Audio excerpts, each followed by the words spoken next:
படிக்கிறா, அதுக்கு 1000 ரூபாய் கொடுக்குறோம் மாதம். பையன் படிக்கிறானா அவனுக்கு ஒரு 1000 ரூபாய் கொடுக்குறோம். வீட்டில் அம்மாவுக்கு 1000, பிள்ளைக்கு 1000, பொண்ணுக்கு 1000.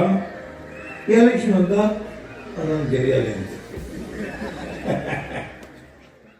இருந்தாலும் ஒன்று சொல்லுகிறேன், எனக்கு தெரியாது. அடுத்த மாதம் ஒரு 10ஆம் தேதிக்குள் தேர்தல் அறிவிப்பாக வந்தார்கள். எனவே இந்த மாதம் 30ஆம் தேதிக்குள் அந்த பிரிட்ஜுகளை நான் திறந்தாக வேண்டும்.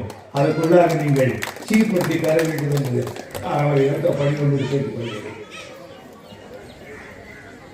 எங்களுடைய ஆட்சியில் நீங்கள் பார்க்கலாம், எனக்கு நீ ஓட்டு போடுகிறீர்கள், அந்த ஓட்டு வீணாகவில்லை. போன முறை நான் சொன்னேன், யாருக்காவது ஒரு ஆள் இங்கே பாம்பு கடித்தால் அல்லது ஒரு தாய் பிரபஞ்ச நேரத்தில் தகராறு ஏற்பட்டால் அவளை ஏற்றிக்கொண்டு அடுப்பம்பாறைக்கு போனால் போகிற வழியிலேயே ஆள் குரோஸ் ஆயிடும். எனவேதான் 100 பெற்றுக் கொண்ட ஒரு ஆஸ்பத்திரி சேர்க்காட் கூட்டுறவுடைய கட்டப்படும் என்று சொன்னேன். இன்னைக்கு கட்டப்பட்டிருக்கிறது. இன்னும் விரைவில் நடந்துகிறது. அதே போன்று இந்த தொகுதியில எல்லாம் செய்தேன். ஆனால் படிப்பதற்கு கல்லூரிக்கு இந்த ஊர்ல ஒரு பையன் போனோம்னா எத்தனை பள்ளிவாசல் போகணும். அதுக்காக தான் சைக்கிளில் போய் படிக்கலாம். இப்ப இந்த காலேஜை கட்டி கொடுத்தேன். நீங்க தெரியும், வெள்ளக்கார காலத்திலேயே இந்த பொன்னையாத்து கடக்க முடியாம இருந்தது. 71 ஆட்சிக்கு வந்து கேட்டாங்க, பிரிட்ஜ் கட்டி வேணும். கட்டினேன். 50 வருஷம் ஆச்சு. அந்த பிரிட்ஜ் இடுப்பொடி போச்சு.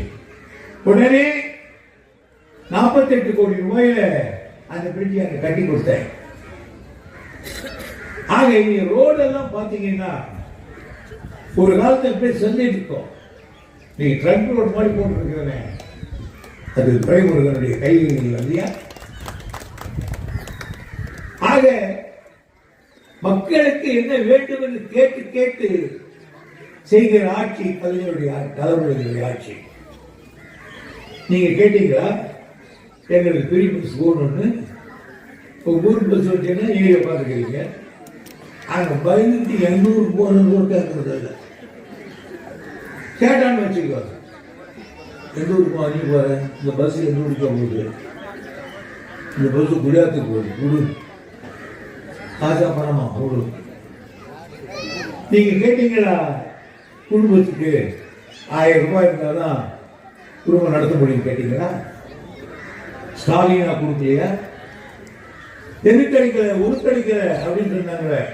அவங்களுக்கு எல்லாம் சேர்த்து கொடுக்கலையா? இப்போ அப்பளம் கொடுத்த இன்னும் எனக்கு கிடைக்கிறாங்க, அவங்களுக்கு தான் கொடுக்க போறோம். அதே மாதிரி ஒரு பொண்ணு இங்க வேலூர் போய் வருது, பஸ்ல பெரிய செலவு இருக்க புஸ்தகத்துக்கு படிக்கிறா, அதுக்கு 1000 ரூபாய் கொடுக்குறோம் மாசம். பையன் படிக்கிறானா அவனுக்கு ஒரு 1000 ரூபாய் கொடுக்குறோம். வீட்டில் அம்மாவுக்கு 1000, பிள்ளைக்கு 1000, பொண்ணுக்கு 1000. எலெக்ஷன் வந்தா அதான் தெரியாது எனக்கு.